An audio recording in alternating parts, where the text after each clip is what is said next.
Okay, I'm Bob again, I'm an alcoholic.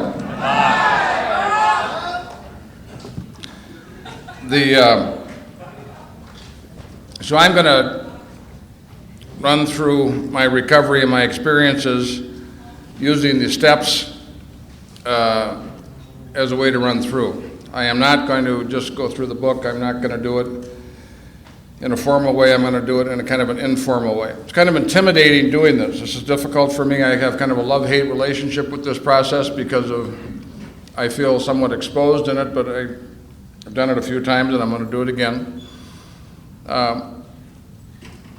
In the course of talking for the next 2 sessions, you talk enough, and if you're not careful, you probably will say a few things. If you get me back in 2 years or something, I'll take a look at that and say, well, I didn't mean exactly that. But I'm just going to have a conversation with you about my recovery and about how I use the steps and about how they operate in my life today. And I'm not going to be cautious, and I'm not going to just run through the book. There are more teachings about the steps in Alcoholics Anonymous probably than there ever has been. You can go over to the table over there and you can get 12 steps by probably 15 or 20 or 30 or 40 or 50 different people who are active members of both our AA and Al-Anon fellowships who share their experience with the steps. We're becoming more didactic and more teachy about the steps and a little bit more formal, which I think is what happens to all organizations, human organizations, as they move on. They tend to get more rigid, and they tend to get more formal, and they tend to get more stratified. Our book, I believe, without question, is inspired. I think the nature of great spiritual books is that when you read them, you actually don't just get information. When you read them, you actually have an experience. So when you read the big book for other than just getting information or facts, or you read the 12 and 12, I think it draws you in, and there's a newness to it. You go read it and you say, where was that before? You know, what was going on there? And there's a newness to it because the book engages you in such a way that I think you have the opportunity for actual spiritual experiences in the study and the reading of the book. There are people who are experts in the book. There are people who know that first 164 pages a lot better than I do. But some of those people have trouble living, and some of those people I don't want to go on a fishing trip with. Okay. The book is the menu. It is not the food. The food is when you put the principles that are in the book and put the principles that are in a step through your life. The food is the alteration in your life and the experience you have with your increased consciousness of God. That's the food. The book is the directions, it is not the journey. Any idiot can memorize 164 pages. The living of it is difficult. I am not up here because I'm an expert in living, and I'm up here because I've been an active member of AA almost 35 years. So I'm just going to tell you what I do, what works, what doesn't work, and try to give you some sense of that. The steps are not mechanical. There is more precise teaching about the steps than there has ever been. And sometimes in the precise teaching about the steps, you get the idea that if I go through that process, I will be guaranteed that I will have the change that I need to have. And I want to say yes and no. First of all, I want to say that going through the process mechanically is better than not going through it. I want to be absolutely clear about that. You have to start through that process. But the change is spiritual. Surrender is not something that you can easily instruct someone on how to surrender, because I think it's a spiritual event. You can point to it, but when you point to it, you know, when the master points to the moon, all the idiot sees is the finger. You know, there's something else that has to happen in that process. Because it's spiritual and not mechanical. If it was mechanical, all we'd have to do anytime we had a problem is say the third step prayer and click your heels, we'd be back in Kansas. I mean, there would be no issue, would there? I mean, if it was mechanical, we'd have the magic handshake and we'd all get together and we'd hold hands in a circle and we'd say the prayer. I mean, whatever was there would be gone. And believe me, I am not trying to belittle the power that is in this process, and I'm not trying to belittle those of us that regularly go through the steps and don't have much change. There are times when I am dry and I go through that process with the intention of having something happening, and I don't get much out of the process. So there has to be a way, the steps are an alteration in being. Ultimately, what I think the program is transformational. It is not linear. It transforms lives. It doesn't just change lives. We talk about change. And what the mind does with the word change is I think it makes it linear. Oh yeah, I've been trying to stop this and do that. That's what I'll do. But the actual change for most of us when it happens isn't like that. The actual change is that something internal happens and we have a spiritual experience and that thing just falls away. It didn't just happen by muscle or by information or by an event. It happened in a different way. So we have to bring something to the process to make the steps alive. There certainly has to be some element of surrender. We'll talk more about that in a minute. That's pretty hard to bring. There has to be some element of humility, which obviously would be included in surrender. But there has to be, if we're full of ego, there's no room to learn anything. There's no room to change anything. There's no room to hear anything. Most of us think we come to the process like a clean slate. I mean, I laugh at that. You know, human beings as a group have genetic engineering over tens of thousands of years. About half of what we have is just our genetic engineering. And then we have the specific genetics of our family, the characteristics and personalities of our family, plus the cultural conditioning of our family, of our religion, of our community, of being male or being female, of being middle class or upper class or lower class, all that conditioning in school. And then you have the conditioning of your own, the ego that you constructed after you went out and experienced the world and built your fort, built your tank. I mean, we're all driving around in a tank with a slit, with a machine gun, looking out the slit, driving around, okay? You built that tank, and you spent your life decorating it, okay? Who's got the nicest tank? Who's got new hubcaps on the tank? We've spent so much time and invested so much in the tank, we forget we're the driver. We're more worried about who has the best model, who has the most expensive tank. Okay? We're not the tank, we're the driver. So we have literally in the process of constructing, we started out filled up about 75%, and by the time our ego gets constructed, there's almost no room to hear anything. In order for us to really learn anything different, there has to be some deflation of ego in order for there to be an opening for us to hear anything. We are not a blank slate. We are conditioned. Every thought, every word, every idea that comes out of our mouth could be traced, many of us, back to our parents and our school and our neighborhood. We are not original thinkers. We may have a little personality that gets blocked into things, but we so underestimate the conditioning that we grew up in. Now, we're responsible. It isn't like there isn't a choice. It isn't like if that's the way it is, why would you ever interact with that? Because that's not the way it is. It is an illusion, but that's the way thinking is. The process of growth in the program is not a process of thinking. It's a spiritual process, and it happens someplace else. It happens in spirit, and it happens in your heart, and it happens in intuition, not just in your mind and in thought.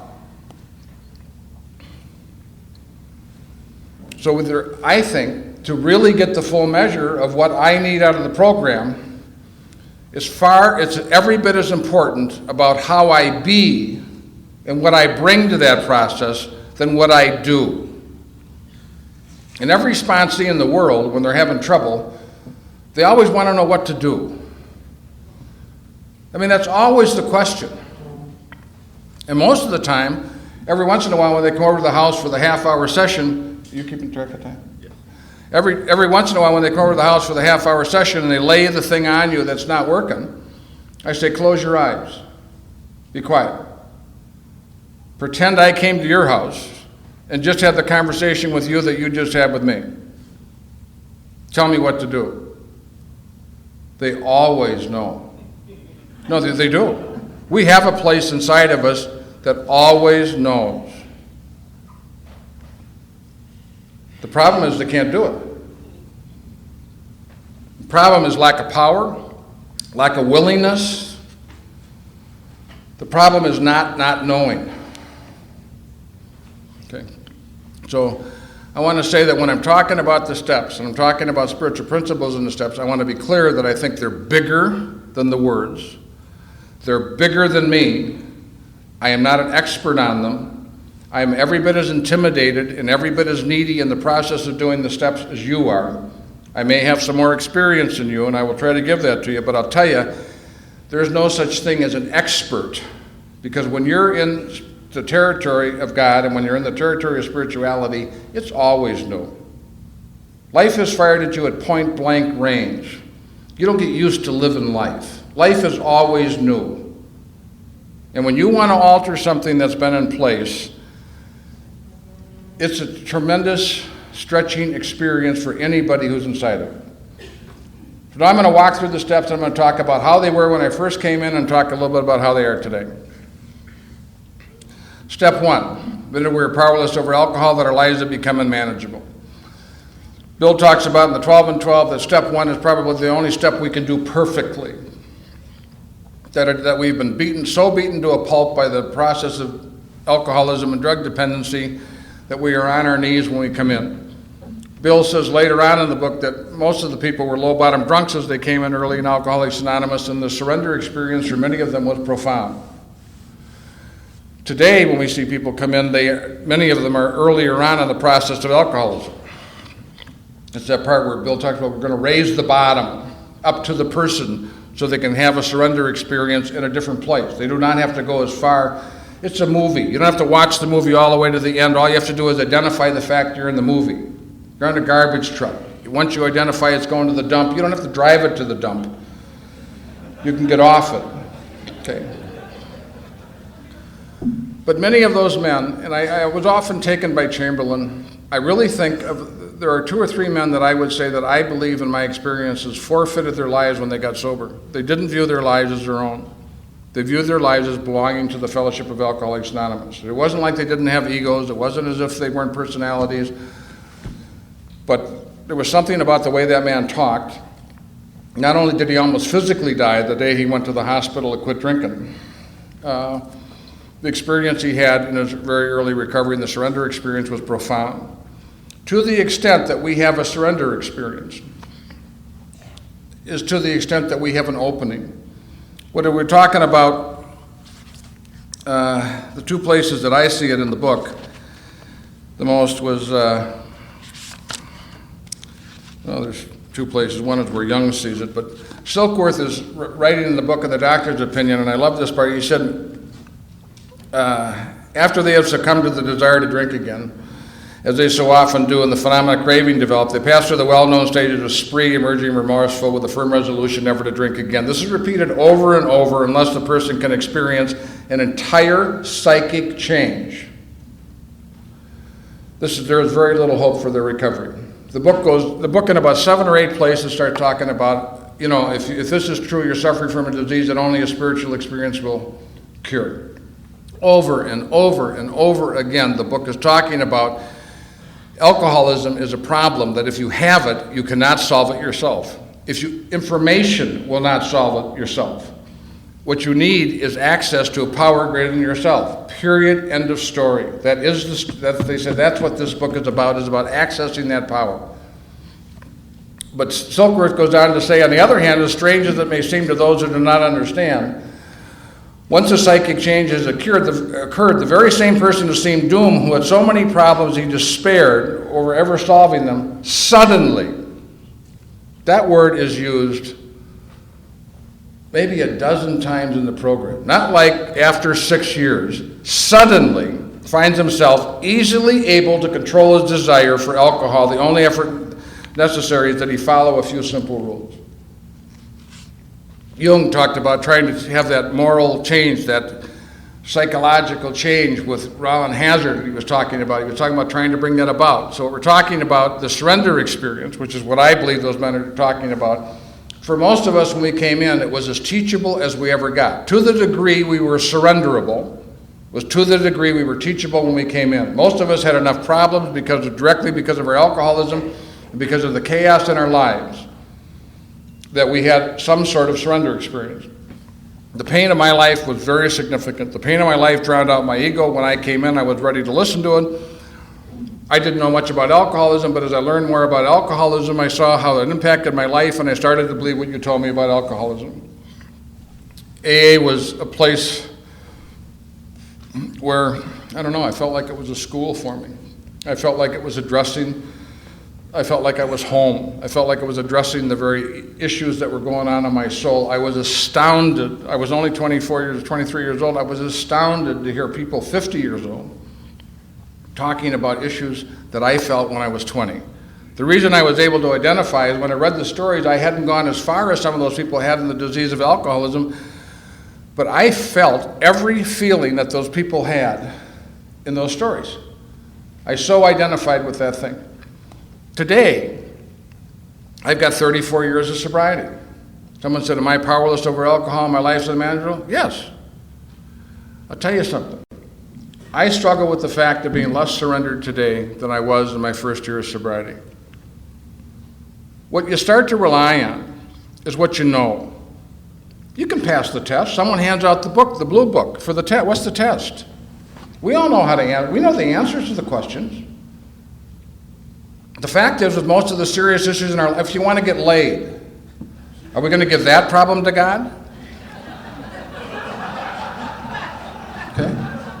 I mean, if you want, if you're going to the gambling casino and you want to make a couple of grand, you're going to give that problem to God? I mean, the fact is, are we powerless and are we unmanageable?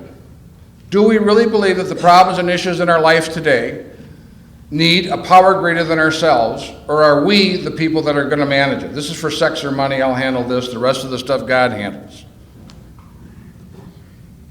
And I think that the evidence is, if you want to take a look, not at the words, because all of us know what the answer is. If you take a look at how we live our lives, many of us often don't live our lives like we are powerless and unmanageable. We live our lives like we've received some sort of truth in the program of AA, and we can apply that truth. We can apply the steps. It's very subtle. But I'm telling you, the attitude involved in that is not one of surrender. It is not one of powerlessness. It is not one of unmanageability. It is one of control, and it is one of us applying the deal. And I believe that that is the single most. You only have two choices in life. You're either your ego and intellect's in charge, or you're God-centered. Chamberlain used to say, you either have a self-centered life and suffer the consequences, or you have a God-centered life and suffer the consequences.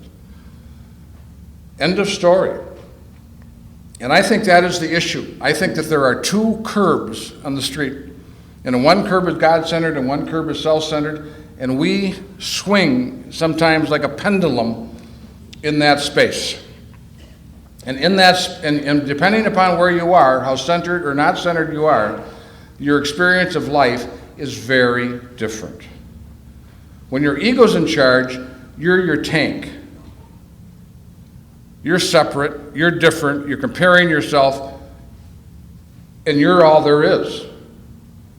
You're out there to win and have others lose. You're out there to be right and make others wrong, and you're out there trying to look good. That's all you got. When you're centered, for those moments that when we're centered in God, for whatever reason, there's a feeling like it's okay. There's a feeling like I'm not alone. It's a very different experience when you're centered. So I want to say that most of us intellectually assume that we have no issue with the first step. And I say that one of the reasons we don't have the experience that we sometimes like with the subsequent steps is that we don't go back and try to access something that smells of surrender or smells of humility. It's not an easy thing to do. But what the mind does, when the mind's in control, the mind relies on what it knows. Knowledge, self-knowledge will not resolve the problems we have in our life. Many of the issues we have in our life are expressions and very closely connected with our disease of alcoholism. And that, the alteration that we're looking for, not the partial answer, not just abstinence. If we're looking for a quieting of the noise in our head, If we're looking for a peace that surpasses understanding, and the amount of time Bill uses peace in this book is extraordinary, in the 12 and 12. If we're looking for that long-range solution, that comes from accessing a power greater than ourselves, not from information and not from self-knowledge. Step 2, came to believe that a power greater than ourselves to restore us to sanity. When I came to Alcoholics Anonymous, I had significant religious problems. As soon as the Catholic Church was very important to me. I almost went in the priesthood. I was an altar boy, I had all those sorts of things, and as soon as I learned how to masturbate and drink, I was in serious conflict with the church. And it didn't seem as funny in those days as it does today. But it was a pretty serious, because this was not an unimportant aspect of my life and not an unimportant part for me, and to feel alienated from it. So I became angry, scared, all those sorts of things, and I was in conflict with it and never resolved that conflict from the time I walked in, to AA. And there were a lot of other behaviors, dishonesty and sexual and financial and other sorts of things that I was out of integrity with when I came in. So I had plenty of things to be out of conflict with. My blood pressure used to go up just driving by a church. And in St. Paul, you drive by a lot of them. And when I came into AA, I can't tell you how warm I felt by the distinction between spirituality and religion. We had a thing called Calyx, and I'm not dissing anybody who goes to Calyx, but it was for Catholic alcoholics. And a couple of old-timers wanted me to go to it. I went to it. It was the last thing I wanted. I so loved AA, I did not want to drag my conflicts with the church into my recovery. The recovery was the only place in my life I felt good about. It was the only place in my life that seemed to be working.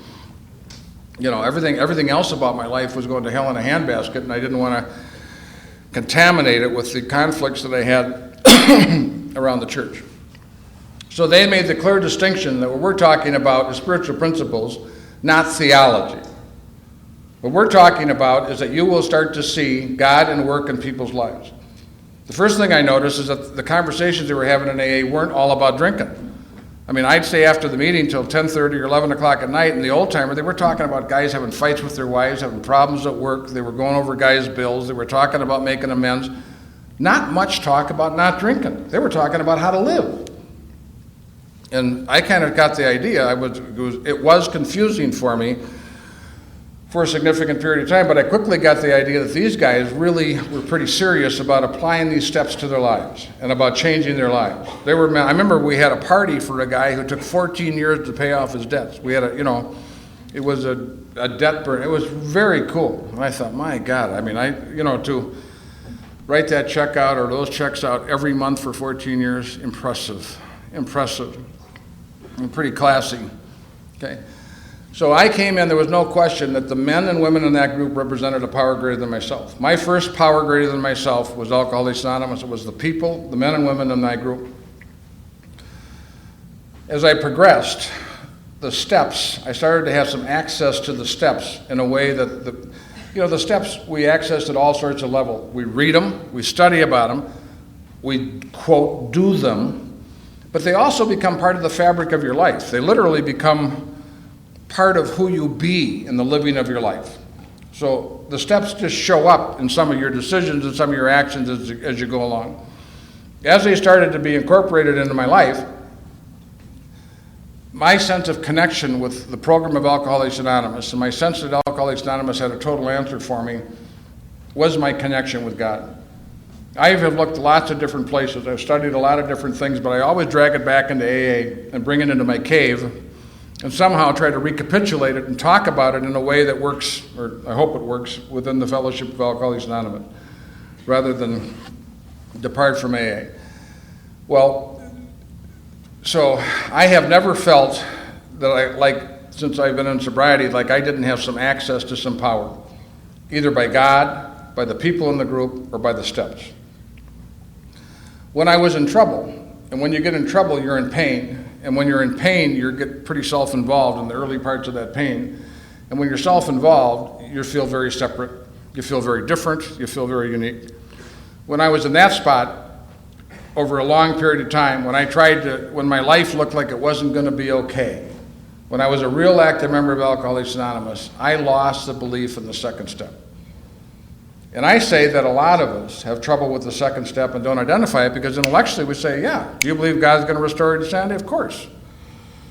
Like a no-brainer. Well, I'm telling you, it was like an aha for me at 7 years of sobriety to find out that at that point in time, I didn't believe it. I believed it was going to work for you, but I believed I was going backwards. I believed I was kind of on my way out, or that I was failing in the program of Alcoholics Anonymous because I had very significant living issues over a period of time. I'm telling you that you do the third, fourth, fifth, sixth, seventh, and eighth step, sixth and seventh step, very differently if the first two steps are alive than when they are not alive. So when I did that at 8 years of sobriety, when I took that fourth and fifth step, and I see people all the time, what they do when their lives are unmanageable, they go back and do a fourth step. Because the theory is if I get more information, I'll know what to do. The problem is they already know what to do and they have all the information there is. They may not have it consciously, but they have it. So writing about it may help a little bit, but it's going to be incremental. It is not going to be transformational. If you want to access transformation, we better go backwards and make sure that we have 1, 2, and 3 alive, in operation, accessible, because only to the degree that those 3 steps are alive are we going to have much juice in doing 4, 5, 6, and 7. So I had to go back and reclaim the second step for myself. I still today have to go back and reclaim that for myself. Because what I tend to rely on today is the habits I have today are better. I know how to work today. I'm reasonably successful in business. So when I have issues with money, or I have issues at home, or I have issues I try to manage them. Okay? My first instinct is just to do whatever the hell there is to do. Now, some of that's appropriate. Some of it is I'm supposed to be involved in the process. But there's a very big difference between operating out of your ego and intellect and you being there, that when I am in connection with God, when I am partners, and I have found out that the way I live my life best is in partnership. I think my life is ever so much better because I'm partnered with my wife. It just is the way that I'm grateful for that. I've got a business partner I've been partnered with for 32 years. He's 38 years sober. Now, we have had a lot of issues. We've had a lot of arguments over a long period of time, so it's been like another marriage over a period of time. But I like to do things with other people. I could even clean the garage if someone comes over. It's almost like if I had to wait to clean the garage myself, it'd never happen. But when someone else is there, it just alters my whole experience. But when I'm centered and I feel like I am in the hand of God, or that I'm connected to a power greater than myself, I'm not alone. That noise in my head isn't nearly as loud as it is when I'm alone. I feel connected to you in a way, much more connected to you than I do when I'm not centered. And I think that many of us, during the problem areas of our lives, during the dry periods, and during the time the problems are most prominent, lose the belief in the second step. And we do not think that we need a power greater than ourselves to resolve this issue. One of the reasons we all have a problem with the power greater than ourselves is who God has become. If I had to say, what is the religion of today? The religion of today is psychology. Never have we, when I came in the 60s, if you looked up psychiatrists or psychologists and looked them up in the phone book, there would have been 2 or 3 pages of psychiatrists and psychologists. If you looked up counselors and psychologists and psychiatrists today, there's 100 times more of those professionals today than there ever has been. I'm not knocking it, but I'm telling you, psychology is not powerful enough to transport you where you have to go to have spiritual transformation. It gives you insight. It may be deeper than information. It may be helpful, and it may even be necessary in some of the processes that we go through. But ultimately, you have to access something greater than yourself, outside of yourself, and it has to be, or not outside of yourself in a physical sense, because God is within. You have to access God to have the changes that I think that most of us have to do. And psychology is not strong enough in most cases to do that alone. We have to access that power. So, as I say, most of us assume that we have that power and that intellectually we have that decision. But again, if you look at the evidence of our lives, how alone we feel, how scared we are, how we try to manage and implement and control the people around us and the circumstances around us, there's a hell of a lot of evidence in my daily life from time to time that I don't believe that I'm powerless or unmanageable, or that I have come to believe that God is going to restore me to balance and sanity. And then I make a decision to turn my will and my life over to the care of God, as I understand it. The book, interestingly enough, talks about, every once in a while I hear someone talk about the fourth step as into action. You know, that we start talking about that first action step in the program of AA is the fourth step. The 12 and 12 refers to the third step as the first time we have to do action. But the other two were, the first two were not action steps. We could do those sitting in our chair. But the third step is an active sense of turning our will, that the process of making that decision to turn our will and our lives over to the care of God is an action. Okay, and it's an interesting phenomenon because it's a different kind of action than it is, making a list. When I came into AA, I turned my will and my life over to the care of Alcoholics Anonymous. In my early sobriety, especially the first 9 months of my sobriety, that was the easiest thing I ever did. It was just every time I went to a meeting and learned something new. I heard something different. I was excited about the principles. I liked the people. I liked what they said. I liked how they said it. It was just like this. Then when I started getting into my defects of character, it got to be more meddling, that I thought was going on, but a little bit harder. But for my first 2 years, I had no problem with turning my will and my life over to the care of Alcoholics Anonymous as I knew it, and over to the care of God as I understood God, and my understanding was not nearly what it is today. Today, I find out that I have great difficulty in that, because what I rely on is what I know. I know too much. One of the famous men in Zen who wrote a book, Suzuki, wrote a book called Beginner's Mind. Okay? And what he's recommending and what you want to do, you want to have the mind of a beginner, because an expert can't learn anything. An expert is full. There is no place to bring something to teach the expert. Okay? So what you want, you got an announcement? Okay, we need a couple cars moved. License plate NVS 200, it's a black Buick. An NJR 783, it's a Chevy, red or burgundy. They need to put those tents up, and they're blocking that.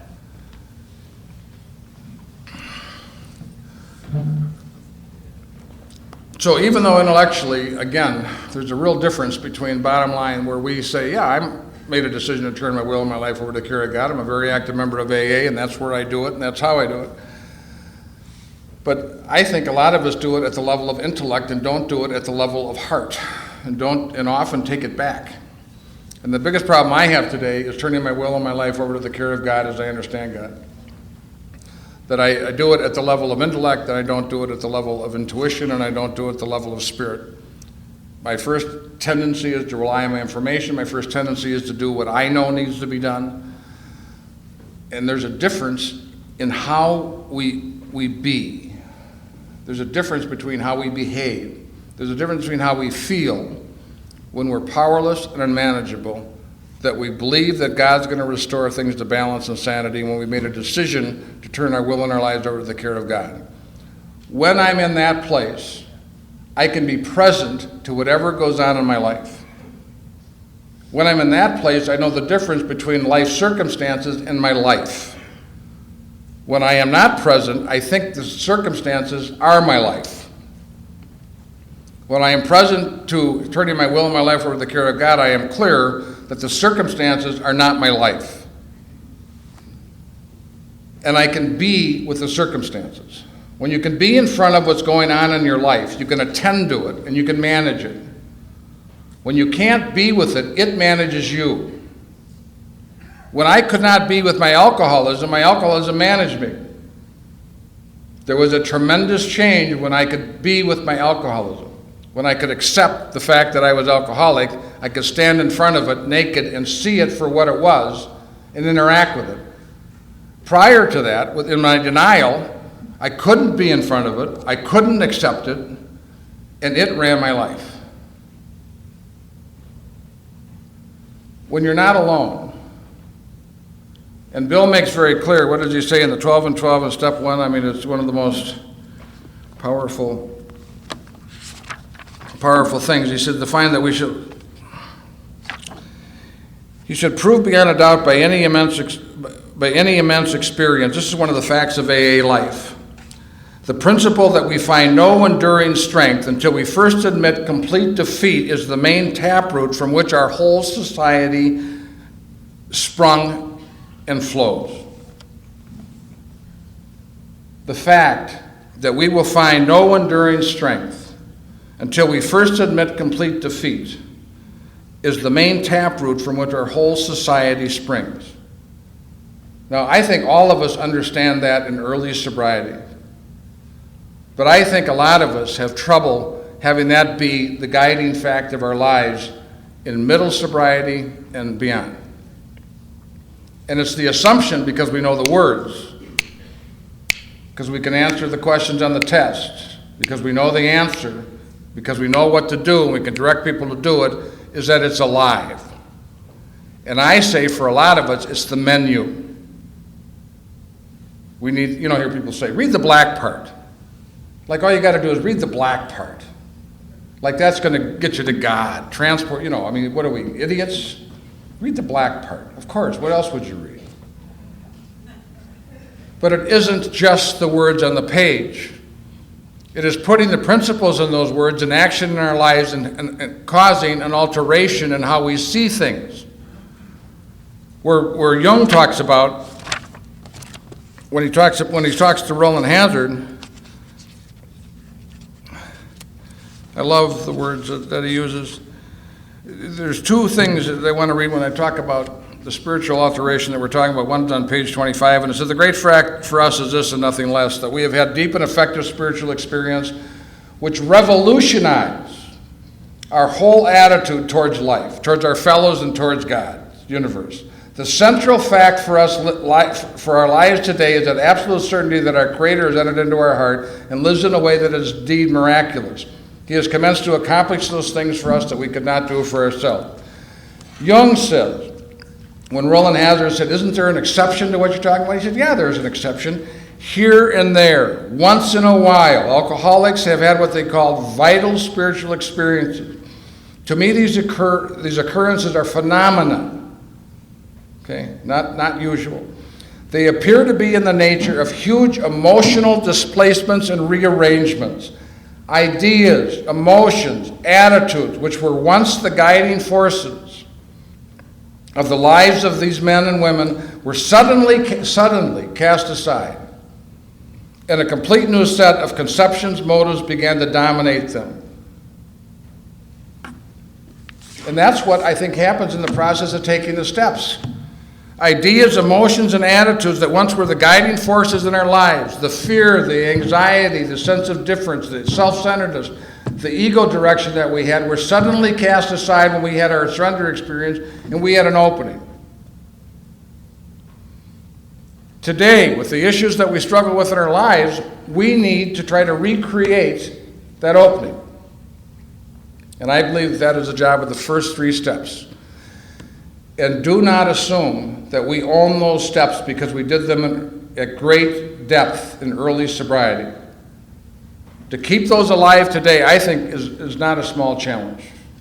How much time have I? 5 minutes. The 4th step. If there ever is a place that is getting too structured, in my humble opinion, it is the 4th step. Everybody's an expert today on the 4th step. They've got, there's just an enormous amount of teaching about the 4th step. I have said 2 or 3 of the last times I have heard 5th steps, I've had people who really rigidly followed the book, and when they came to me to do their fifth step, to me they didn't have what they needed in the process of communicating the fifth step to me. They so mechanically followed the process that they restricted their communication of who they were, what their defects of character were, what their part was in the process. They just mechanically followed the words. I know a lot of people think God wrote the big book and Bill wrote the 12 and 12 in his office. But he deals with the fourth step very differently in the 12 and 12 than he did in the big book, as he deals with the sixth and the seventh step very differently in the 12 and 12 as he does in the big book. I think they're both powerful writings. And what I want you to notice more than anything else is that there isn't just one way to do it. And what I want you to notice is that I think if you do it too mechanically, there's an excitement about having the formula. There's an excitement about knowing about, we used to do that. We did not have near the attention when I came into Alcoholics Anonymous and the groups I was in on the format of how you did a fourth and fifth step. They said, read the big book, read the 12 and 12, talk to me before you go do that, and then go line up a clergy to go do it. They didn't go over your fourth step. They didn't hear your fifth step. Almost ever in the men and women that I knew when I came in, it was done differently, and people still grew and changed and had good lives and all those sorts of things.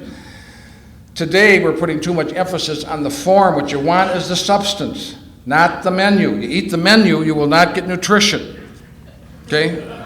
But it is. I'm telling you, a lot of us are eating the menu, and we're wondering why we're not growing. We're wondering why we're not getting the food. Because we got the words, not the principle. Because it's on a piece of paper, not in our hearts. Don't be paranoid that you're going to do it imperfectly. Hell, we've been doing everything else in the program imperfectly. Why not the fourth step?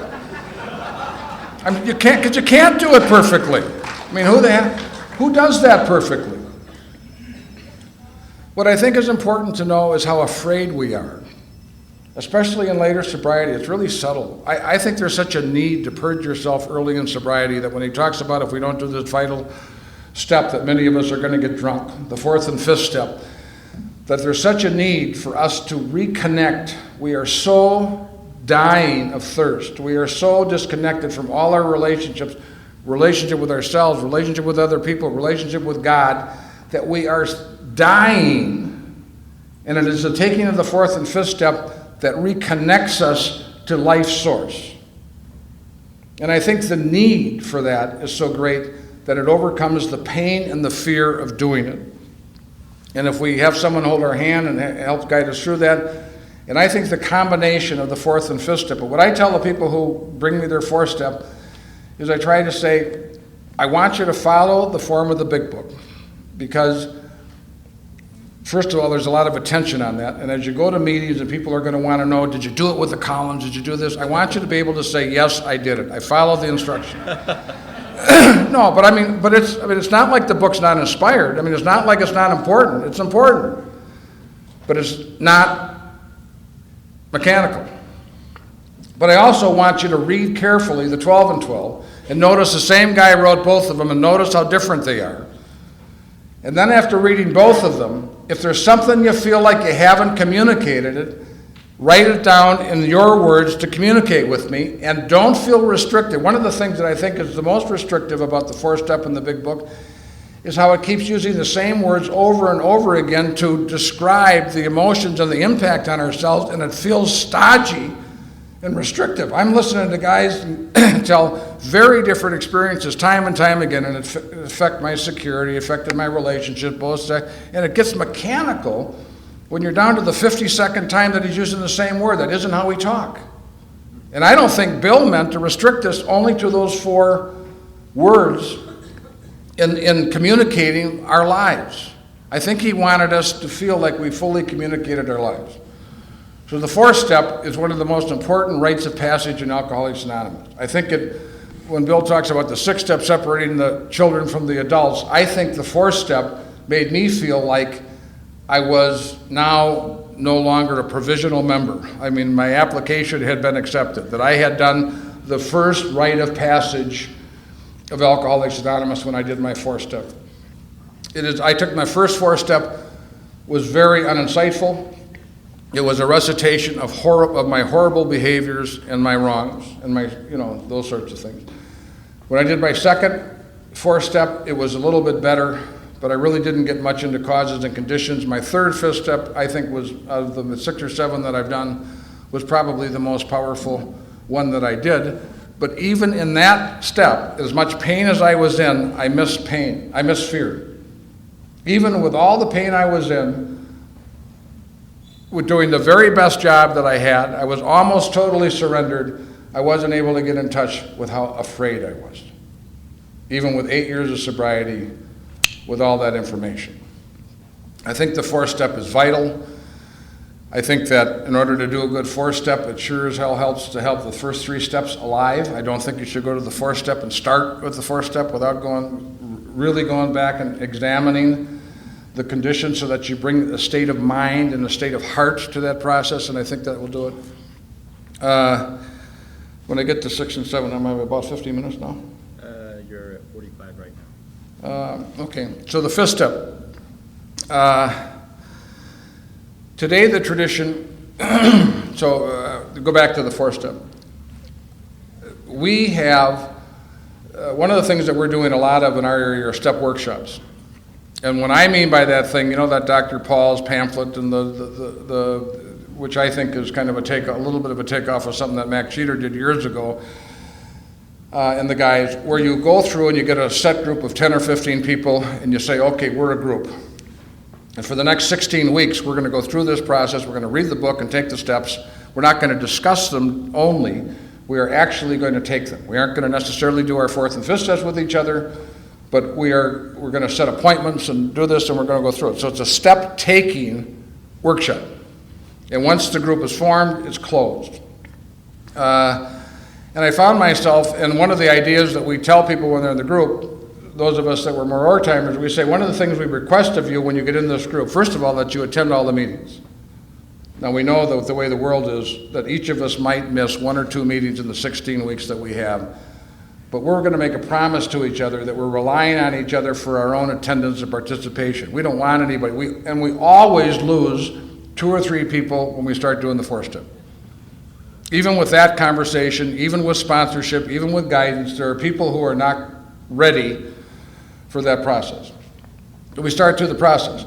And then we request that if you think this process is worthwhile for you, we want you to start one of these groups and do it again sometime with other people. Well, what happens is there's a rash of these things going around, and they want an old-timer at these things, so I found myself in a period of maybe 2 years going to 4 of them. Well, I found myself going to the 4-step, and I'm saying, where did I put this? I mean, I just was not motivated. I'm looking for my old 4-step. I'm not, it's too big a task for me to do twice a year. I'm not ready to do that twice a year. I'm lucky if I'm ready to do a real 5th step every 2 or 3 years. Now, I don't think it's totally mechanical. If I did the 4-step, to bring my 4-step and go do it, but it isn't as worthwhile an experience for me as it is if I have some space. For myself, I use the 10-step to kind of update myself, and I use the 4th or 5th step when I'm really plateaued out. I use the 4th and 5th step. For me, if I think someone said, how often would you like to do a 4th and 5th step? And there are some people who think you do that once and you use 10 for the rest of your life. Not arguing with that. You can use, if you read the 12 and 12, you can do a pretty good job with the 10th step. But for me, in my experience, I do it about every 4 or 5 years. And I do it best when I'm stuck because I'm in pain. Pain seems to motivate me. I'm either dried out or I'm in trouble. And when I'm in that position, I'm just more motivated to do it. The 5th steps that I do today, I do face-on-face with either my sponsor or my spiritual advisor. I know that in different parts of the country they still do it with clergy. I do think we ought to listen to the fact that it isn't absolutely something you have to do with your sponsor. I know that's going to sound like heresy, and I know that there's, in this group especially and in the Pacific group, it is, I think, generally a far more followed thing to do it with your sponsor than anything else. I think unless you have a very, very, very good reason for not doing it with your sponsor, you got to do it with your sponsor. But I think there are situations, and I think the book addresses it, both the 12 and 12 and the big book, that there are cases and circumstances where you may want to do it with the clergy, and I think that that's fine. It is your step. If your attitude is not to avoid something in an experience that you shouldn't avoid, if your attitude is such that I want to take this step and I'm here and I'm fully participating in the step, it's far more important what your attitude is and the heart you bring to it. And I think when you have an open heart and you really want to do the step well, you will not try to avoid something that you shouldn't avoid. Okay, but I do want to say that there are circumstances where I think that people will take it with clergy, and I think that's a valid experience. Doing it imperfectly is better than not doing it. And you will have the opportunity if you feel like you have missed something, and I think if your sponsor doesn't know what's going on in your life, you've got some issues of trust, and you've got some issues with, that you need to examine. That you probably need to correct. And even if you do it with a clergy, there's probably significant things in your fifth step that you're going to want to communicate with your sponsor, period, whether you're doing it with your sponsor or not doing it. And as I say, the fourth and fifth step, I think, are rites of passage. I think that most of us, when we're through with our fourth and fifth step, and we've done a reasonably good job, start to feel reconnected with God and reconnected with the people in our, I felt more than anything else a sense of relief and a sense of forgiveness. I felt a sense of forgiveness for the people who had harmed me in my life without even knowing that was going to be one of the events or one of the promises of that step, and I felt more connected. It was just like taking a warm bath. It was really, each time I did that step, but mostly the first and third time, it was a pretty profound experience with me. Why don't we take a 10-minute break? We'll come back and I'll finish up. I'm an alcoholic.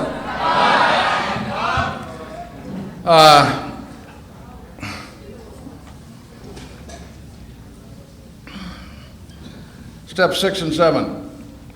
I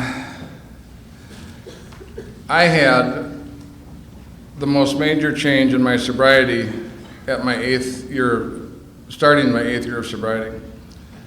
When I talked to you about the problems at work, gambling, marriage, parenting, and money, they had all kind of come to a head, and I was really literally at my wit's end when I started to go back through those steps. And I told you after I did my fourth and fifth step, my sponsor wanted me to go to a psychologist. I had a lot of issues around money, success, and failure. My father was a real successful man in my eyes. He was a pretty successful man, period. And he was my hero. And my idea was I'll never be as good as my father, so. And that I was kind of hung up on that. It seemed like such a tall hurdle to try to, I don't know why I felt I had to be better than my father, I was always comparing myself to my father for whatever reason, maybe because he was my model. And so I had a lot of issues about that. And when I got into the work with a psychologist and I found out how afraid I was, it was like a sex change operation. Nothing looked the same. It was similar to my admission of my alcoholism. When I admitted I was powerless over alcohol, nothing looked the same, including the 2 times I drank early in my AA career. It was never the same. The drinking wasn't the same, those 2 events, and it altered me. Not too long after the work with that psychologist, even during the time of the work with the psychologist, I had a particularly bad day where I got up late, went to work late, left early, got in a backgammon game, and won $600. I came home, missed dinner, missed the AA meeting, came home, got in a fight with my wife, and slapped one of the children.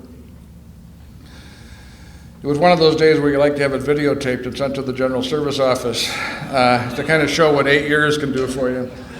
And I was thinking, wouldn't you like your sponsor to walk in the door just then, just to see how you were doing? I've had the same sponsor for 35 years. Isn't that cool? That is really...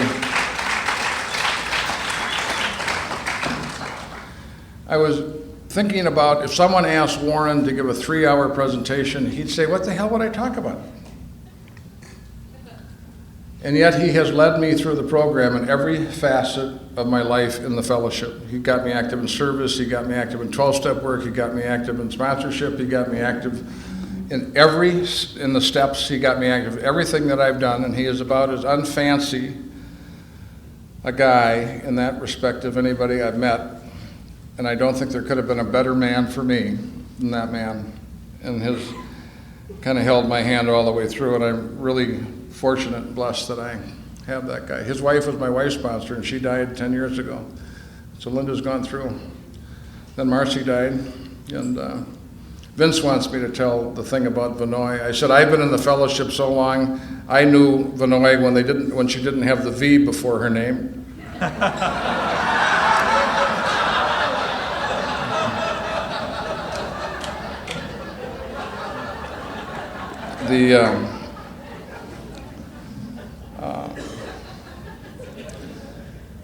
So that day that I had that fight with my wife and slapped one of the kids, I was in my living room reading some non-conference approved literature, and I said, gee, it happened again. And I said, what do you mean it happened again? Weren't you there? It's your life. I said, yeah, I was there. But it's so habitual. These problems I have are so habitual that it's almost like I go into a blackout and I don't even realize they're happening. And all of a sudden I realized that was a bunch of crap. I realized that I planned my life the way it was. I sounded like a guy who wanted to quit gambling. The truth was I wanted to gamble whenever I wanted to gamble for as much money as I wanted to gamble and not have problems because of gambling. I sounded like a guy who wanted to have a good career. I wanted to work. I didn't like work. I was afraid of work. I wanted money without work. Not a great formula.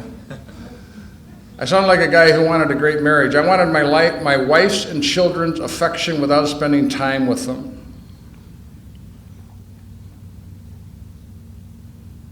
When I came into AA and I took the first step and I had my surrender experience, I stood naked in front of my alcoholism, and looking at my alcoholism naked altered me. If someone said the truth will set you free, well, first it will irritate the hell out of you. That night in my living room, I stood naked in front of my life, in front of my gambling, in front of my sexuality, in front of my husbandness, in front of my parenting, and in front of my work, and in front of my finances. And I realized that I had tried pretty hard to get rid of those defects of character and bring them into balance, and that I had failed. And for whatever reason, usually when I come to the conclusion that I'd failed, I would come to the conclusion that I was an asshole. My wife doesn't like that word. That is the word internally that I felt. That was how I felt. And for some reason that day, and then I'd feel sorry for myself and I'd wallow in the thing. At least I'm good enough to feel bad about what I do, or I don't know what. It was this circular Catholic, goofy, unproductive, neurotic guilt that I had. And all of a sudden I realized that was just exactly where I was supposed to be, and I was given the opportunity to take the 6th and the 7th step of the program of AA. The 6th step said that we were entirely ready to have God remove our defects of character. The 7th step said we humbly asked Him to remove our shortcomings. I had spent 8 years trying to get rid of them. I don't have the power to get rid of them. I'm the pipe, not the well. It happens through me, not by me. A doctor doesn't heal. He creates an aseptic environment, creates an atmosphere in which healing can take place, and God heals. A farmer doesn't grow. He plants a seed, creates a fertile environment and an atmosphere in which growth can take place, and God grows. And we don't change. We create an atmosphere in which change can take place. The atmosphere, I think, involved in the 6th and the 7th step, and the 3 requirements of being honest, open-minded, and being willing. And God changes us. We started a conference quite like this in Minnesota called the Gopher State Conference. And we had David Aronofsky and Wesley Parrish help us set it up, and it's 6,000 or 7,000 people, big conference. And for the first couple of years, we had our favorites back. We had Chamberlain the first 2 or 3 years, and we had Tommy Breen and Mac Cheater and Cecil for the first 5 or 6 years. We just figured out some way to have them do their thing. But Chamberlain used to hold court. And we'd go up to his room and there'd be 15 or 20 people sitting at this man's feet. I could just listen to him forever. He was such an extraordinary communicator. And Chamberlain, by the way, the man by the name of Chuck C. The book that we see, A New Pair of Glasses, is the transcript of a set of tapes he did at Palo Verde, or I'm not saying the name right, but something like that. But he was a great communicator, and I think altered the communication to some extent, what we have in Alcoholics Anonymous, for the better. He looked at me one day, and I'm sitting down at his feet, and he said, "Son, you're not going anywhere. You already are everything you're ever going to be." And then he looked at me and he said, "I can tell you don't understand that and you're disappointed by it." And I was very disappointed by it, and I had absolutely no idea what he said to me. But I do today. I have spent 35 years working the program of Alcoholics Anonymous. I've made enormous changes, and I am the same man today that walked in the door 34 and a half years ago. The process of change has been more a process of becoming who I have always been. There is nothing missing. You are not under-equipped. There is nothing wrong. It is not the Chevrolet, it is the driver. The driver is just fine. You don't need new hubcaps. You don't need a new paint job. You don't need a new radio. The driver is who we be. The driver is connected with God. Indistinguishable, I believe, at the core from God. We are comprised of God, in whom we live and breathe and have our being. The process of spiritual growth, the process of change, is a process of waking up to what is already there. You do not have to. I wanted to become my sponsor. I wanted to become Chuck. I wanted to become Bob White, not Bob Bazans. The last thing I wanted was to be Bob Bazans. The trip is a round trip. The trip, the God of your understanding, is who you are at your very core. It is not a third-party, gray-bearded old man in a cloud or woman in a cloud with rules and judgment. It is you. It is reconnecting with you. It is getting a chance and accessing the gift that you are. Most of us have a special gift, something that we are supposed to put in action in life, and most of us never get it out of the box. It is still under the piano in the red paper with the white bow on it. We never get a chance to use it. The cost of our addiction, the cost of our neurosis, the cost of our ego is not getting to be who you are, not having a life. But it is present, intact, complete and whole right this minute, and we don't know it. So when I took the 6th and the 7th step, 4 of the major problems in my life disappeared that night. Such is the power of God and such is the power of the program. Now, I'm the guy who, when I go on a diet, I go buy a pan of ice cream and some cookies. It's already been a bad day. I'm just going to finish it off. I'm probably never going to have ice cream again, so you know where that one goes.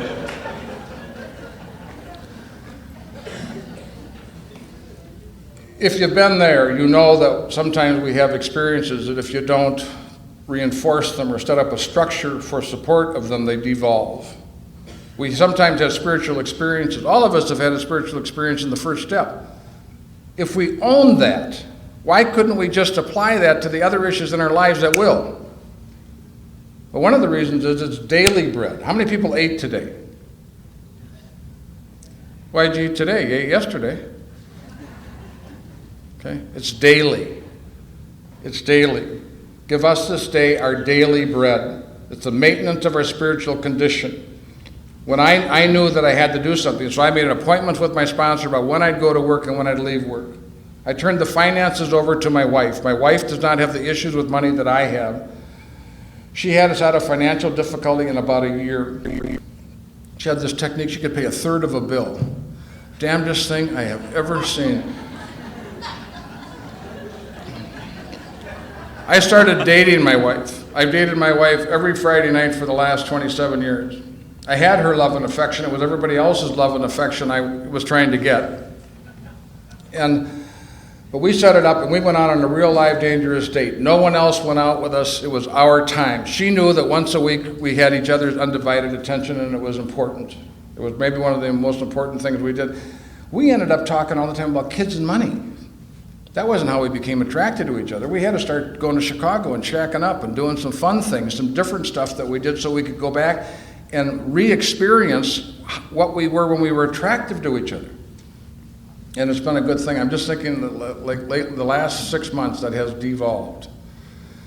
And I need to get that back. That is not okay. It is, if you go through marriage over a long period of time, you end up in flat spots. And I think I have been in a flat spot and I need to get on that and elevate that a little bit. We need each other's attention. We need to be special to each other. We need to be important to each other. We need to nurture each other. And sometimes we just get about the business of what we're doing and we forget that. We need to be attractive to each other. I spent thousands of dollars and hundreds of hours trying to learn how to be a parent. I think being a parent is like having a bowling alley installed in your head. I think it is one of the most demanding jobs you will ever experience. But I'm telling you that when I took that 6 and 7 step that night, and over a period of the next 6 months, my life took off like a rocket ship. I went on and I did steps 8 and 9, which I also think are integral to that process. But all of a sudden, the guy who couldn't work started to work. And my partner and myself built a company with 400 employees. We put hundreds of millions of dollars together in real estate investment. And for the next 10 years, everything I touched turned to gold. It was an extraordinary experience. Part of why that happened was the way the market in the world was. It was an extraordinary time from 1975 to 1985. And part of why it was because of the 6 and the 7 step. Why does Bill treat the 6 and the 7 step so compactly in the big book and talk about the 6 and the 7 step as being so profoundly important in the 12 and 12? To me, I have 2 answers to that, and I don't know if either of them are correct. One of them, I think, is Father Dowling. I think the Jesuits got in his pants in the 7 years of sobriety. And the other is because he was sober and his life was not as manageable as he expected it to be when he wrote the book. And I think he saw that getting entirely ready and humbly asking God was a bigger deal than he thought it was when he was able to write those words in 1938 and 1939. I think it addresses what I talked about in the problems in early and middle sobriety that I had. And I want to tell you how, for me, fear plays into the changes that we hope happen after 4 and 5 and 6 and 7. I think we are, one of the discoveries I have made in my later sobriety is how afraid of change I was, okay, and why I was. You know how I talked about the 4th step in the book being kind of complicated with all the columns and stuff? Pretend for a minute that I'm sponsoring a guy who's 35 years old, married with kids. And I say, look, Bill, you're having trouble with the 4th step. I know it's complicated. You got all those columns. Don't worry about that. Just get your wife, your kids, your mom and dad, your brothers and sisters, your boss, 2 guys from the group, and your neighbors, and bring them over to the house. And I want you to serve coffee, and here's what I want you to say. We have a step in AA where we try to get in touch with our defects of character, and I'm having trouble identifying them, and I'm wondering if you'd help.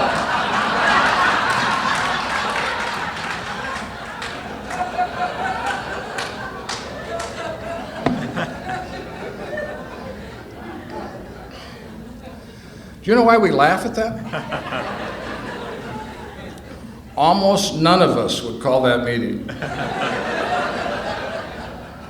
Do you know why? We don't want to change. But it's worse than that, baby. We don't want to know. We don't want to know. We train each other. Look, I'll make a deal with you. You don't call me on my crap, I won't call you on yours. We'll talk about the steps and the traditions and the meeting and the group, but you stay out of my face, I'll stay out of yours. Deal? Bad deal. We train our wives. We're not talking about that. Nod your head up and down if you understand that. We're not having, you want to have that discussion? Going to be a tough discussion. You train your kids, what they can say and what they can't say. You train your employees about what they can say and what they can't say. You train your coworkers as to what they can say. You train your sponsees as to what they can say and don't say. And it's very clear to everybody in your life what you're open to hearing and what you're not open to hearing. There is deep fear around change. Scott Peck, I wrote a book called Road Less Traveled. Later on, he wrote another book called Further Along a Road Less Traveled. In that book, there's a chapter on death and dying called The Road to Omaha. In that book, that's after a Carl Sandburg poem called The Road to Omaha. And he is talking about the 5 stages of death and dying that Elizabeth Kubler-Ross talks about: denial, anger, bargaining, depression, and acceptance. He talks about when people go through denial, they get a cancer diagnosis, maybe you don't have cancer, get a second opinion. Anger is, God, why the hell is this happening to me? Bargaining is, please remove this and I'll be your servant. And depression is, and I'm not trying to play doctor, I'm not talking about clinical depression, I'm talking about an appropriate depression due to circumstances. Depression is when you go through denial, anger, and bargaining, and your nose gets pressed up against the impending possibility of your death that you go through. And then he talks about, but if you allow depression to do its work, which by my own experience means grind the ego to dust, you go through depression into acceptance. Now he says most people, when they hear about the 5 stages of death and dying, assume that anybody who dies goes through those stages. They don't. They go through the denial, anger, and bargaining, but the pain of depression gets so great they back away and they recycle continuously into denial, anger, and bargaining, and never get through the pain of depression to the peace of acceptance. And then he said, interestingly enough, that's the same process most of us go through with major change in our life. We don't view change as change, we view it as death. We so strongly identify with our story. One of the traditions in Alcoholics Anonymous is we are verbal and we all tell our story. Some of us have fallen in love with our story. And that we so identify with our story that we cannot make some of the, because we think it's who we are. We think the issues in our lives are, that's who I am. It's what you do. It's behavior. It's not skin and bones. You can change behavior. You can change political parties and not change who you be. You can change behavior and not change who you are. There was a real distinction. My distinction was that I had blanket guilt. And I couldn't change being an asshole. But I'll tell you something. I could stop gambling. When I told the truth about my gambling, it wasn't being an asshole, it was I had a problem with gambling. And when I took that issue and separated the shame out of it and took it as an issue, I could take not spending enough time with my wife and I could resolve that, not just being a jerk. I could take not spending enough time with my children and resolve that, not just being a bad dad. I don't know how to stop being a jerk. But if I'm not spending enough time with my children, I can resolve that issue. The behavior and the problems in our lives is not who we are, it is what we do. It is behavior. We are scared to death of change because we so strongly identify with our stories and who we are that we will not allow ourselves, in many cases, to move beyond it. As afraid as we are, they're familiar. What we fear more than anything else is the unfamiliar. But if you take a look, one of the things Clancy says, one of the great quotes, he has a few that I think are kind of unique to him. One of them is there's no pain in change, there's only pain in resistance to change. No one has had a more powerful experience to the energy produced by change than alcoholics in step one and the stopping of drinking. You couldn't get a much more powerful experience in life than that. But it has devolved into a concept, into an idea, because if it was alive as a principle, we'd be out looking to purge almost all the unworkability in our lives. But the reason that most of us aren't out to purge the unworkability in our lives is that we identify with it, we think it's who we are, and we don't think we can change. We don't have the first 3 steps alive as we need them today to handle some of the stuff that we need to handle. We got them alive as words, but not as living principles. We have to reclaim the first 3 steps, I believe, to have that kind of opportunity that we need in the 6th and the 7th step. The 8th and 9th step, I believe, are 2 of the most powerful steps in the program. As I see, both with some of the men I sponsor and some of the people I go through, and I think I don't do a good enough job with the 8th and 9th step with the guys I sponsor, and I've been trying to improve that. I think that I used to use the example, I say, what if I borrowed $500 from Cliff?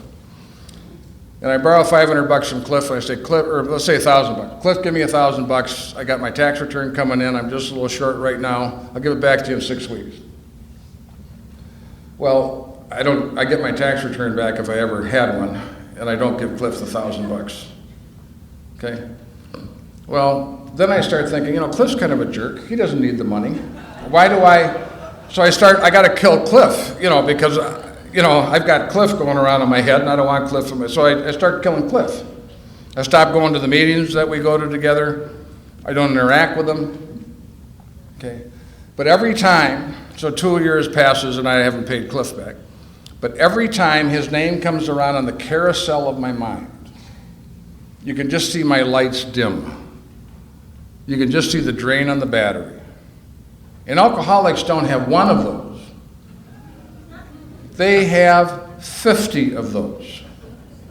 They wonder why their relationships don't work. Well, one of the reasons is a lot of us don't have our primary relationships in order. We haven't healed the relationship with our parents and our brothers and sisters, and we think we can go out on top of that mischief and garbage and start a new relationship without bringing the load with us from that.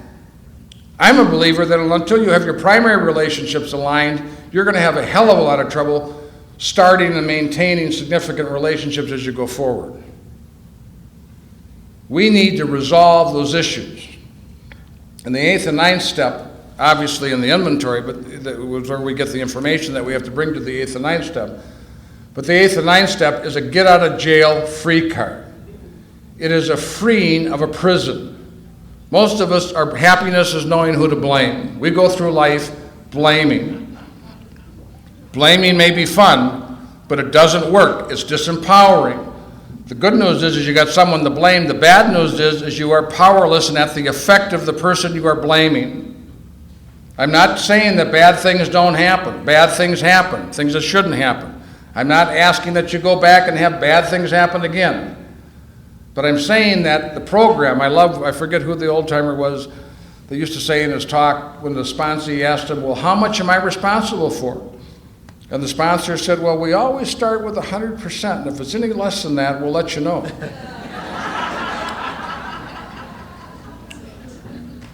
One of the most effective things about the program of Alcoholics Anonymous is that it empowers you in your own life.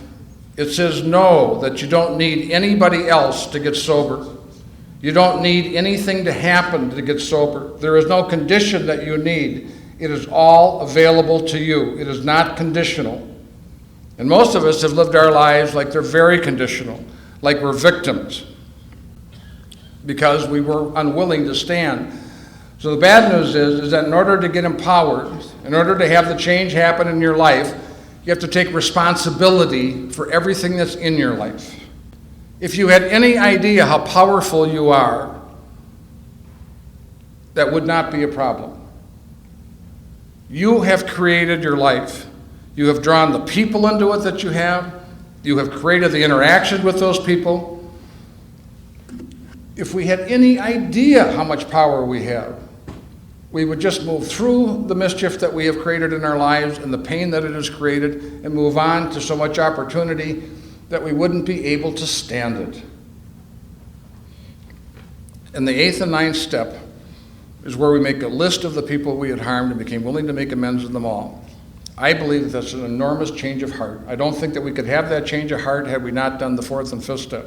We should be in the presence of how many things we have mishandled. And in the presence of that, one of the things that I said that happened to me, I started to feel forgiveness for the people that I thought had mishandled me, because I was about to also go out and ask for their forgiveness.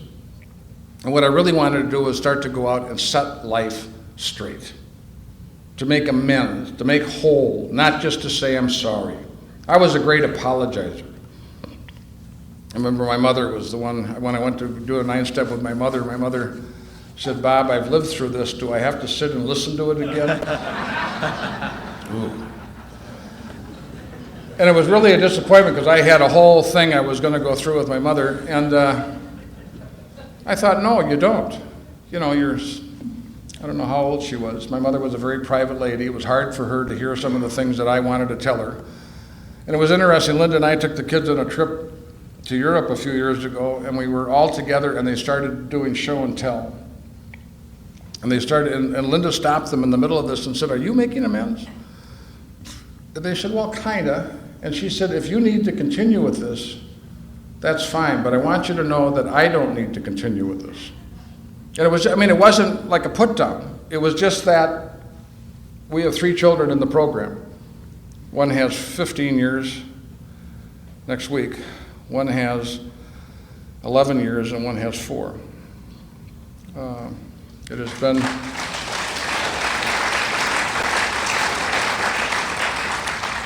wouldn't it have been a great testimony to the program that when my children needed help, that they wouldn't have wanted the program because of how big a horse's ass I was in my own home? That could have happened. That could have happened. I am so grateful that I was given the opportunity to make the changes I made at 8 years, so that at least it was a cleaner slate for them to come in. When I talk about people being afraid to change, I'm going back and forth because I don't have a plan for this. In my early sobriety, I tried to change and tried to grow, and I failed. So I tried and failed, but I still grew. And then at about 6 years of sobriety, I tried and failed, and I stopped growing. There comes a time where you know enough, and it's time to change. No more inventories, no more talk, no more information, no more questions. Change. If God wanted us to change, how would he get the message to us? Bad news, probably your spouse, probably your parents, maybe your children, maybe a look when you're yelling at your kid or you go to smack them or something and you look up and you get a look. Maybe that's God's look.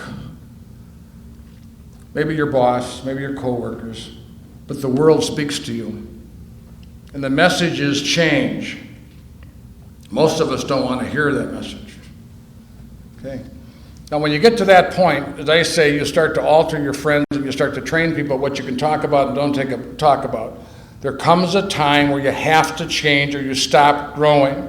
If you stop growing over a significant period of time, you increasingly put yourself in danger, I think, in the program for relapse or for cementing yourself into a very uncomfortable, painful place for a hell of a long period of time.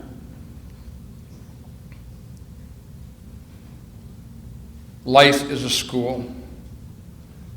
The subject is love.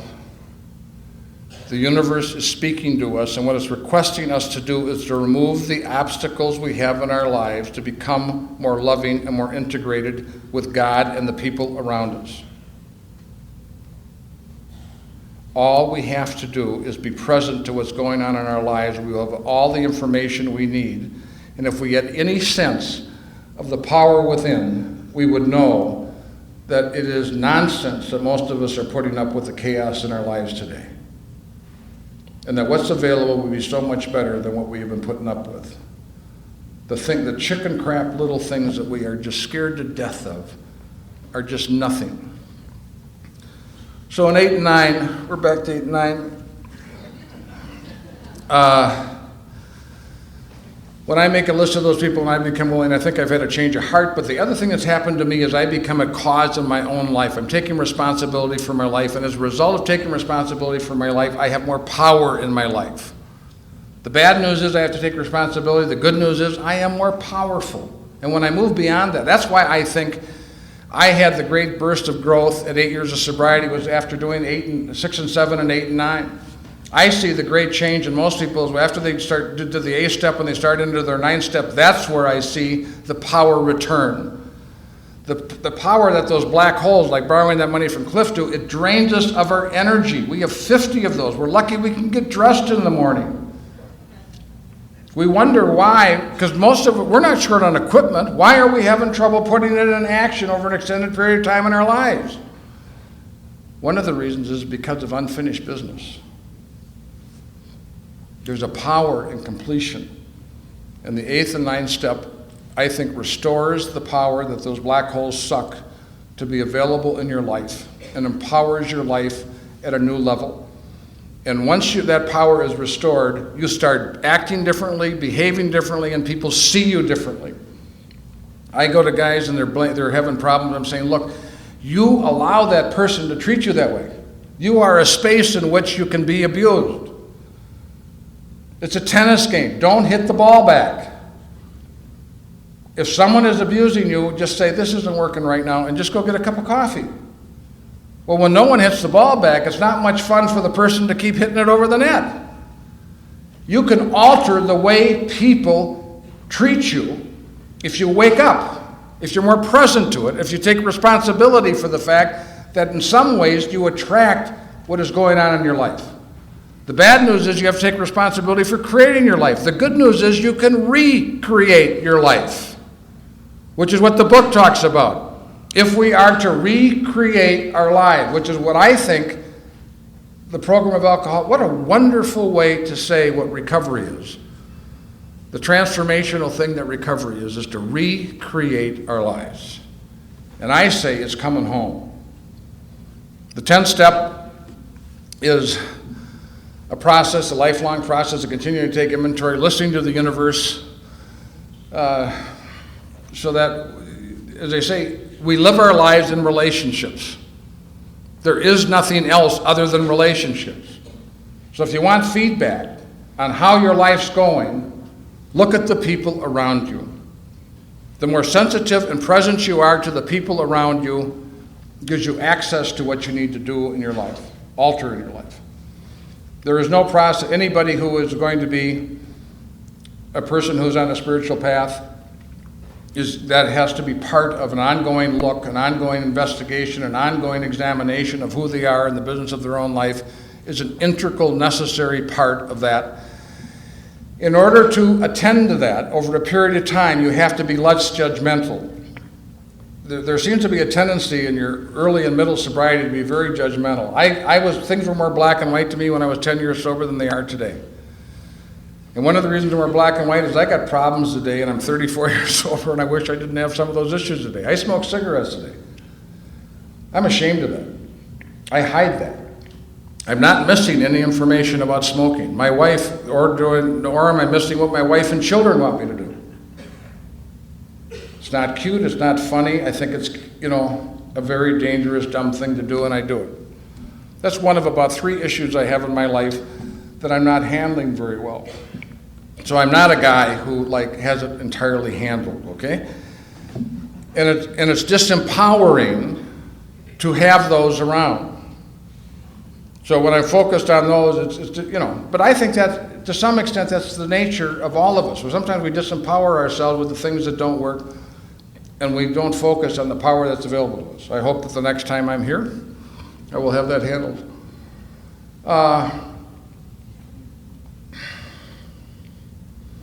You've got to be able to judgmentality. If you continue to be too judgmental, you will not be able to look.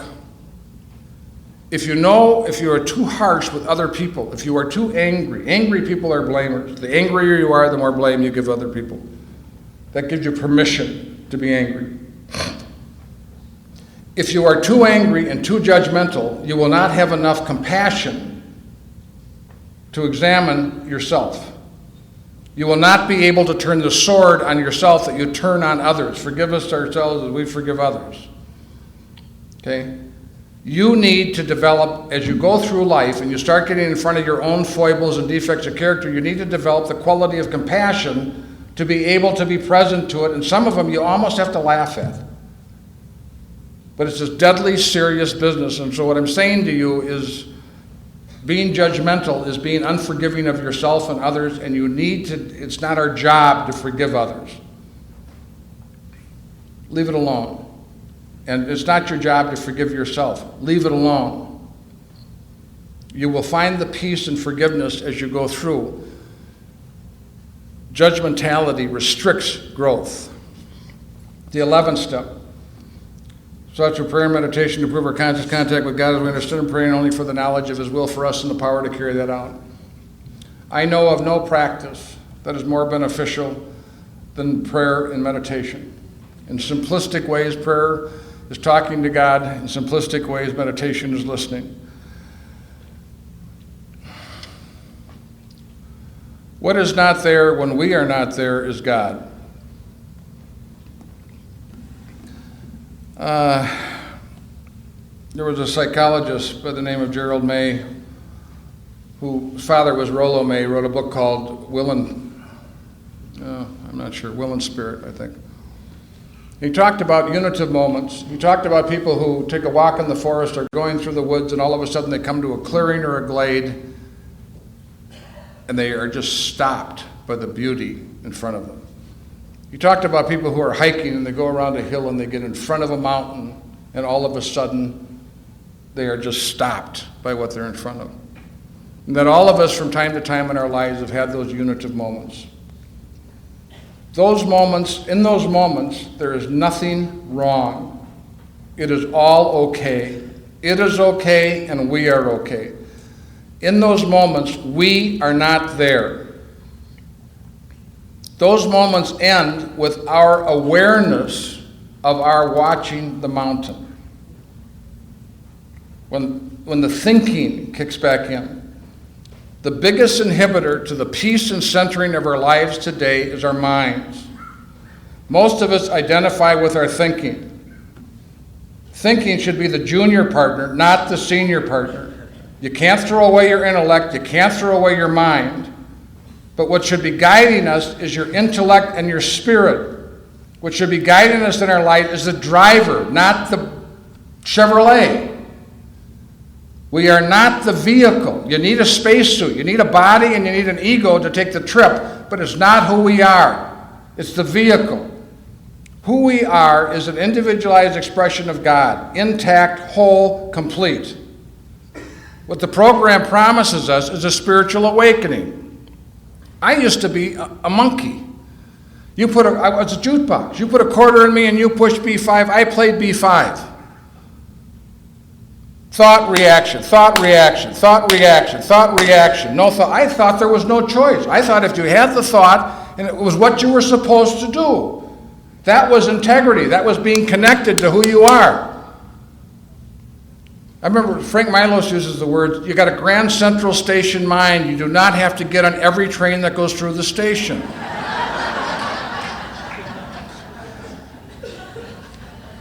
The Eastern people talk about thoughts being like clouds in the sky. You can watch them pass. The freedom I have today is I get a thought, and today I have a space. And I get to choose in that space what I do. Do you have any idea how wonderful that is for a person who did not have that choice during his drinking and during the first 10 or 12 years or 15 years of my sobriety? It is like being let out of jail. I get to choose. In that space, I am a human being, not a monkey. I get to be present. My kids used to come home with a problem, whether it was being arrested or having a problem in school, getting thrown out of school, and I couldn't be with their problem. Everybody had to attend to Dad. Dad was so goofy that they had to be more concerned with my reaction than the event. Today, my kids can come home and there's an issue.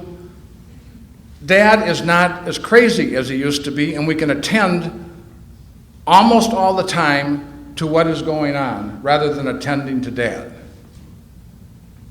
Big change. Not a small deal. When you can attend to what's going on in life, you can be present, and that is the peace that we're looking for. The noise in the head is gone. The connection that we get in meditation moves beyond the purpose. One of the great purposes of meditation is to quiet the mind. What is there when the mind is not there, I believe, is God. When you connect with that and you start to get a sense of that connection, you can then, much like going to meetings, you can start to take that out into the rest of your life. There's a quietness, a stillness, and a peace. There's a difference between, sometimes when you ask people what they want happiness. I love what a man said to me recently. Happiness is conditioned upon your perception that circumstances are positive.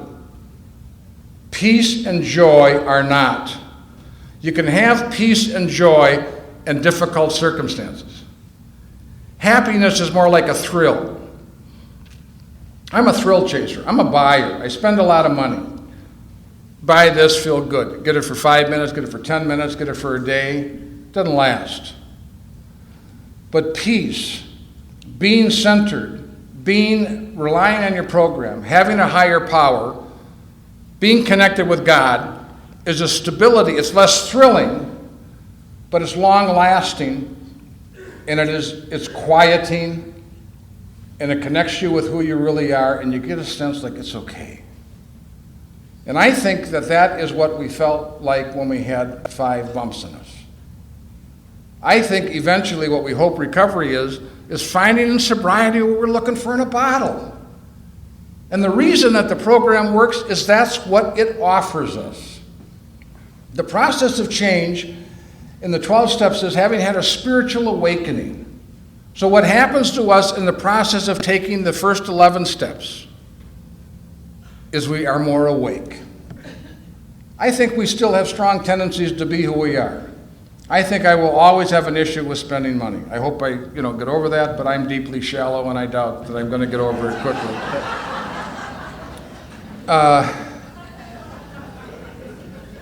I have a tendency towards anger, but I don't get in fistfights in luggage lines anymore. Okay. I have a choice. Okay. It doesn't have me. I have it. Okay?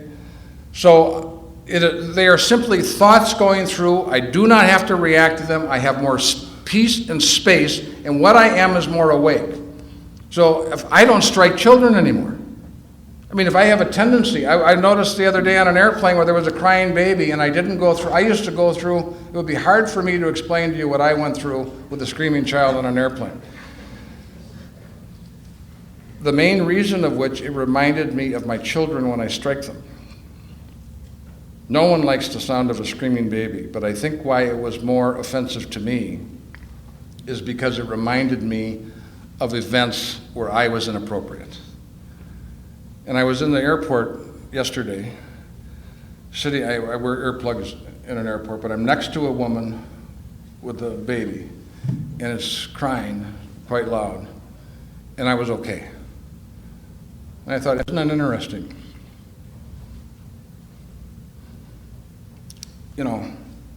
Peace.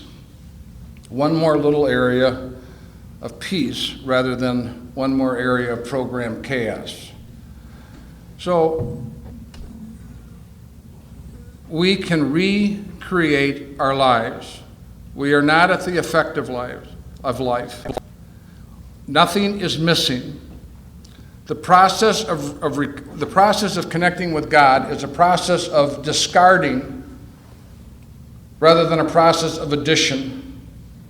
Because you are already with God. There is no place to go. You are already where you are going. As Chuck said, what you are looking for, you are looking with. You can only learn what you already know.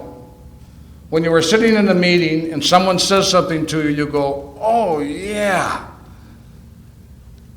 What we learn in the program is stuff that we already know. We have a knower. We have something inside of us that is connected with the mind of God. And you go, yeah. And we have so much more available to us. It's like we're on a rheostat. We have the rheostat turned on. If we would, the process of recovery and the process of spiritual growth is like turning the rheostat up to get more light. Everybody does the best they can according to their light. The process of spiritual growth, this process of spiritual awakening raises your consciousness. It is in the process of raising your consciousness that you can be present to life and present to the God presence within you, and everything is possible in that space. Thank you very much.